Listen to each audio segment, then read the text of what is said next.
So, Cold War airplane built in Fort Worth. Did you know that? Not going to come home after all. Attempts to give the city one of the last remaining B-58 Hustlers failed after a city council vote. As Ken Molestina explains right now, a lot of people are wondering why.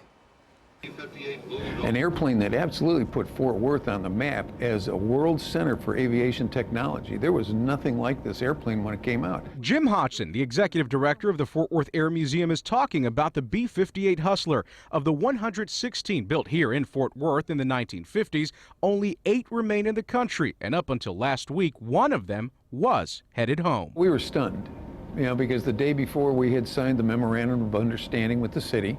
Hodgson says a last-minute council vote struck down the measure that would have loaned the museum up to $250,000 for the cost of bringing the B-58 from an Air Force base in Illinois back to Fort Worth. I feel really badly for the veterans and for the people that have worked here in the industry for so long, since the 1940s. As for why the change in a plan thought to be a done deal, the city sent me a statement earlier today saying in part, quote, due to a lack of certainty that the city would be reimbursed for the $250,000 loan required to facilitate the transportation and reassembly of the B-58 bomber, the council ultimately determined it was not in the best interest to use taxpayer dollars at this time. We had fundraising in process, had a good deal of money already collected, had a Kickstarter program ready to go. The deadline to move the plan has come and gone, and now another Air Force base in California will be taking possession of one of the last B-58s around. Mr. Hodgson, at this point, do you just chalk this up as a piece of Fort Worth aviation history that just may be gone forever now?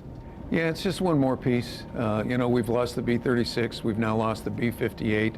In Fort Worth, Ken Molestina, CBS 11 News.